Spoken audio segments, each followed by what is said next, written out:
It's Wednesday, March 31st, 2021. It's D-Day, D equals 0 day, full decentralization. Get ready. Let's go.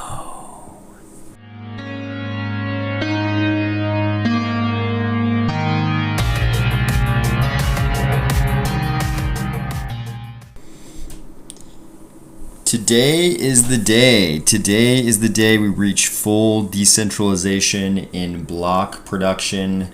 All the blocks will be produced by the decentralized stake pool operators, the SPOs. They're going to make all the blocks. No more IOHK blocks. It's all decentralized. We call this D equals 0. D equals 0. It's you're probably listening to this on Wednesday morning. I'm recording it in the night before you guys wake up, most of you. So I'm drinking. What am I drinking here? I'm drinking a ginger tea. I know what you're thinking. You're thinking, what kind of whiskey did you put into this ginger tea?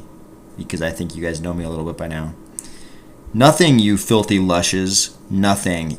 It's Tuesday night for me. Probably Wednesday morning for you. And today for you, is D-Day. We've got a lot of work to do. Let's go. No whiskey. So item number 2. Item number 1, of course, D-Day. D equals 0. Full decentralization. We've been waiting a long time for this. You guys know what it is. We've covered it before. It's happening today. Enjoy. Breathe it in. Like crisp, cold air on the peak of a high mountain summit. Beautiful. Enjoy it. Number 2. The dataless wallet now supports native tokens. So we've talked a lot in the past about how many benefits will come out of the inclusion of native tokens in the Cardano ecosystem.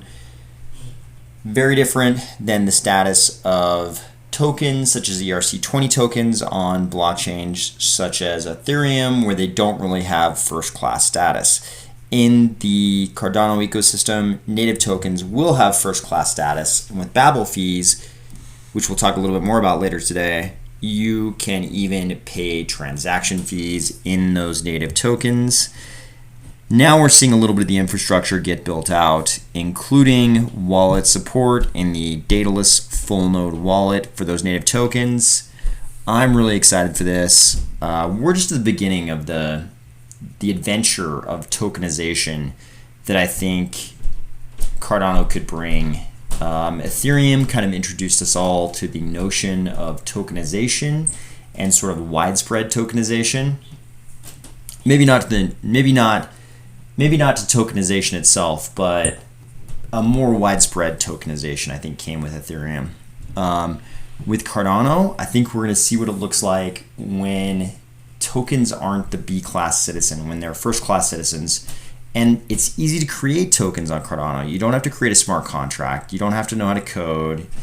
You don't even have to know what a smart contract is. You just create a minting policy and an asset. Simple to do. There will even be a GUI for it someday soon. So now we have a little bit of infrastructure, a wallet that can actually handle them. This is pretty exciting. I think there's going to be a lot of infrastructure build-out type things like this that won't seem like dramatic news. Everybody already knew we had native tokens, but the infrastructure is really what's going to make the user experience, and we'll be seeing all of that bit by bit over the coming period. So in Charles' recent interview with Julian Hosp, who I'm led to believe, from all the posts about this, I'm led to believe he's a big YouTube personality in Germany. If you listen to that podcast, Julian Hosp knows a lot about Cardano. He's not a noob to Cardano. He obviously knows what's going on, and it was a great interview. One of the interesting things about that interview, and we've covered a few items from this before, but one of the interesting things we haven't covered is that Charles mentioned Senegal for the first time. You just got a little glimpse of the Senegalese flag. Here is this nation state on the map. I think it's exciting. Every time we talk about another country in Africa, it sort of fleshes out this Pan-African strategy for Cardano. I think the inclusion of all these different countries just gives me confidence that this is a real strategy. This isn't a buzzword Pan-Africa strategy.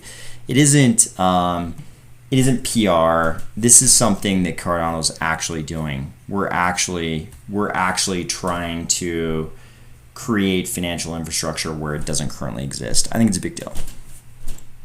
Number 4. Yesterday there was a dev community Q&A call with native token engineering lead and Plutus expert Polina Vinogradova. Lots of good info shared there on all things fungible and non-fungible, including verification in the token registry and Babel fees in the Cardano ecosystem. To drive accuracy, only the party with the private key corresponding to the token minting will be able to make changes in the token registry as to that token. I think this, with all these tokens, I think immediately we found out there were like 1,200 tokens after a very short period of time, and everybody's like, okay, I'm seeing certain tokens, I kind of know what these space buds things are, I know what these other things are, but I don't really know what's what. Hopefully some of these things, like a token registry where only the private key that minted the tokens can add or change information about those tokens, hopefully that'll help us make a little sense out of the, I don't want to use the word chaos, but this very large mass of tokens. Also in the native token call, there was a very interesting characterization of Babel transactions. They were described as incomplete transactions that will include offers to exchange as a means to complete the transaction. And I think if you watch the Agalos Kiais whiteboard video about Babel fees in the Cardano 360 March episode, you already got a sense of this, but Paulina described it. She used some different words to describe these transactions that I think just flesh out that description. So she was basically saying you will either do 2 transactions or no transactions with these Babel transactions. What she means by that is that when you make an offer, when you say, hey, we're going to do this transaction, but we don't want to use ADA to do the transaction, will somebody trade me some part of the native tokens in this transaction in exchange for some ADA?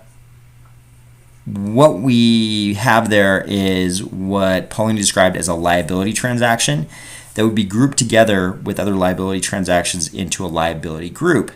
Then when all the transactions in that liability group get closed, like all the various tokens get exchanged for ADA to pay the fees, that becomes a closed liability group. She kept stressing that Babel fees are still very much in the paper writing phase. That means certain things haven't even been decided yet. The team is currently agnostic as to how these exchange offers would be announced to stake pool operators. And she said for more details on Babel fees, we'll have to wait for the paper.